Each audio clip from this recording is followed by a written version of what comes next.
Si Heli Raubal no hubiera muerto en 1931, la historia del siglo XX habría sido muy diferente. Existen cientos de libros sobre Hitler y sin embargo, muy pocos ahondan en un hecho que cambió al dictador, la misteriosa muerte de su sobrina, Heli Raubal, con la que mantenía una relación sentimental. Ahora el escritor italiano Fabiano Massimi acaba de lanzar una novela centrada en esta desconocida historia titulada El ángel de Múnich, sobre la que se atreve a señalar: Heli Raubal fue la primera víctima de la propaganda nazi. Historia National Geographic. Se sabe mucho de Hitler, pero para la mayoría del público en general este amor de Hitler por su hijastra es desconocido. ¿Cómo descubriste la historia de Heli Raubal y su tío Alf? Fabiano Massimi. Yo mismo no sabía nada, hasta que empecé a leer una novela de Robert Harris ambientada en la Alemania de 1938, cuando se celebraba la conferencia de paz con la que las principales potencias europeas intentaban evitar la guerra que Alemania ya estaba preparando. En un determinado momento, uno de los personajes ficticios de Harris entra en el piso de Hitler en Múnich y allí descubre la habitación secreta de Heli Raubal, la famosa sobrina del Führer que se había suicidado unos años antes,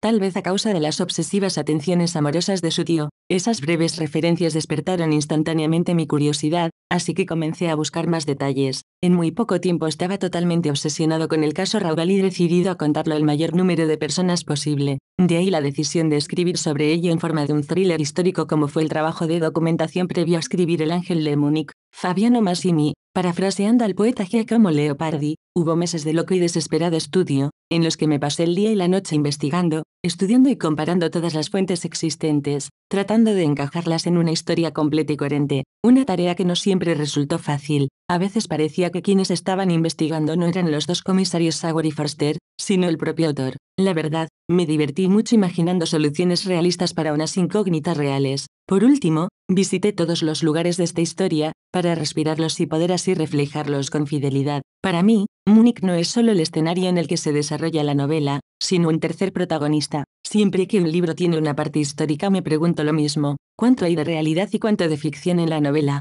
Fabiano Massimi. En lo que se refiere a la geografía, la historia y los personajes famosos, sin duda predomina la realidad. Igualmente, toda la investigación está basada en los informes originales redactados por la policía de Múnich. Incluso la cronología de los acontecimientos, por increíble que parezca, refleja exactamente lo que sucedió entre el 18 y el 28 de septiembre de 1931, es decir, entre la fecha de la muerte de Heli y la fecha en que el caso fue archivado oficialmente. Alguien, incluso, ha llegado a calcular que la novela es verídica en un 91%. Por mi parte, puedo decir que, si no llega a este porcentaje, poco le falta, porque entretener al lector es, desde luego, uno de mis principales objetivos, pero en El ángel de Múnich prevalece, ante todo, el deseo de hacer justicia a una historia injustamente olvidada, y para lograrlo, la fidelidad a lo que se conoce con certeza tenía que ser una prioridad. En el mundo actual se antojaría un tanto rara la relación entre ambos. ¿Realmente fue una historia de amor? ¿Se querían de manera recíproca o hubo algún tipo de contraprestación u obligación en su relación?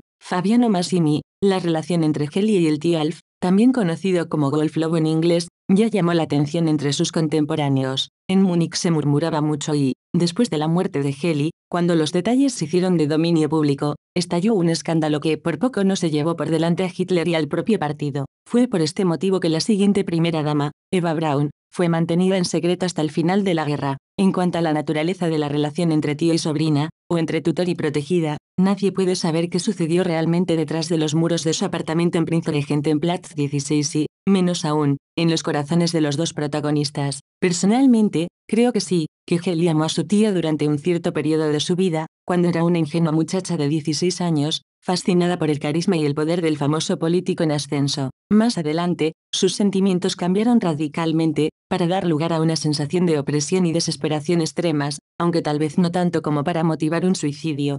Hitler, por el contrario, amó a Heli profundamente y durante toda su vida. Si es cierto que, donde fuera que viviese o trabajase, no faltaba nunca un retrato de su sobrina. Según el propio Hitler afirmó en más de una ocasión, Heli Raubal fue la única mujer con la que habría podido casarse. El periodista Ernst Anfstein respecto a las relaciones sexuales de ambos comentó que tanto sí pensó que una joven que ya había perdido la virginidad podía ser sometida fácilmente a sus peculiares gustos, como si en realidad fue la única mujer en su vida que le curó en parte su impotencia haciendo de él un hombre, son cosas que no llegaremos a saber con seguridad. Igualmente el investigador y periodista Konrad Heiden apuntaba que a comienzos de 1929, Hitler escribió a la joven una carta redactada en los términos más inequívocos. Era una carta en la que el tío enamorado se mostraba abiertamente, expresaba los sentimientos correspondientes a un hombre con tendencias masoquistas. En tu investigación sobre la época y la relación de ambos, ¿qué has podido averiguar sobre la naturaleza sexual de las relaciones entre Hitler y Heli? ¿Marcó de alguna manera este tipo de relación con la manera de ser del dictador alemán? Fabiano Massimi, en realidad, se sabe muy poco acerca de Hitler desde el punto de vista sentimental y sexual, pese que se han escrito millones de páginas sobre él y que el público en general tiene convicciones graníticas al respecto. De creer en los testimonios de primera mano,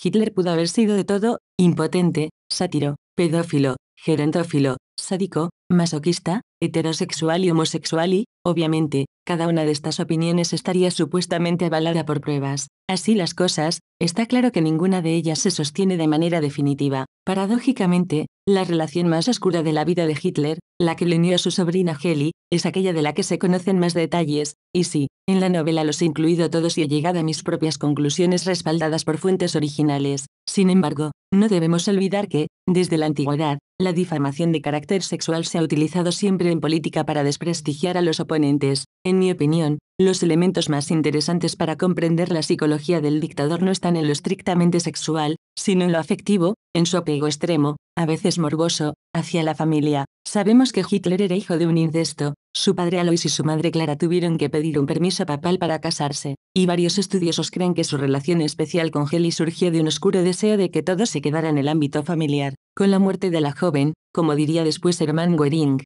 Hitler perdió la última gota de humanidad que le quedaba y se convirtió en el monstruo que conocemos. Así pues, ¿ocultó el NSDAP esta relación para no manchar el nombre de Hitler? Fabiano Massimi, tal vez lo intentara, pero nunca lo consiguió. Durante todo el Tercer Reich, el nombre de Heli siguió siendo famoso, mientras que el de Eva Braun permaneció en la oscuridad. El motivo fue que Eva Braun, ya presente en la vida de Hitler desde 1929, al ver que el dictador se estaba cansando de ella, fingió querer suicidarse también. El temor a que estallase otro escándalo indujo al partido a blindar a Eva Braun como consorte legítima de Hitler, pero en secreto, para evitar que ella tuviera demasiado poder sobre él. Y más allá del NSDAP, ¿qué papel jugó el propio Hitler en la muerte de su sobrina? Fabiano Massimi, no lo sabemos. Como es sabido, Hitler nunca dejaba nada por escrito, ni siquiera escribió las órdenes para la solución final, no digamos diarios como los que un falsificador afirmó haber encontrado en 1983. Además, todo lo relacionado con Heli fue ocultado, o incluso destruido. Por ejemplo, como cuento en la novela, el informe de la autopsia. También en este caso tengo una idea clara de cuáles fueron las verdaderas responsabilidades en la muerte de Heli, y los comisarios Sauer y Forster, en la ficción, llegan a aclararlas. Creo que se puede afirmar sin temor a ser desmentidos que fue Adolf Hitler quien mató a Heli Raubal, aunque solo fuera por la opresión,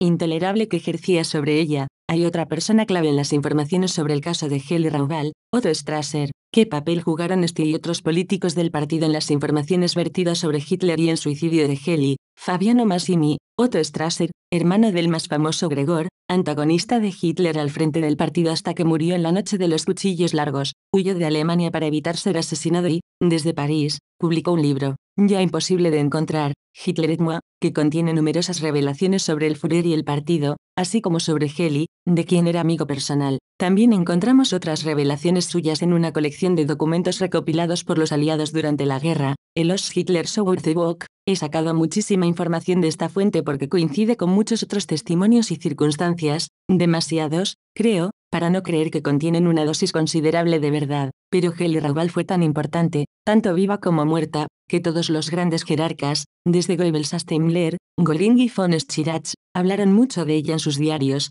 memorias y autobiografías. Al no querer inventar nada, he reproducido palabra por palabra todo lo que encontré en esas fuentes, a menudo esclarecedoras. Volviendo a la trama de la novela, ¿se resolvió policialmente como suicidio tan rápidamente como apuntas en el libro? ¿El poder y el miedo al partido nazi estuvieron directamente vinculados con dicho veredicto? Fabiano Massimi, mi respuesta a ambas preguntas es que sí. Heli fue encontrada muerta el sábado por la mañana y el sábado por la tarde el caso ya estaba cerrado. Un valiente fiscal impugnó ese cierre apresurado impuesto por el entonces ministro de Justicia de Baviera, después ascendido a ministro de Justicia de todo el Reich, por lo que el caso se reabrió el lunes por la mañana, pero volvió a cerrarse de nuevo el lunes por la tarde. Mientras tanto, el cuerpo de Heli, del que no existe un informe de autopsia, desaparece. Todas estas anomalías las cuento y a veces las explico, en mi thriller, en el que he tenido que inventar muy pocos giros y misterios, ya estaba todo allí para recrear ciertas conversaciones como el interrogatorio a Hitler. ¿Cómo te documentaste para que fuera más fidedigno? ¿Realmente Hitler se debió comportar como especificas en tu novela, por ejemplo cuando Sauer le interroga por primera vez? Fabiano Massimi,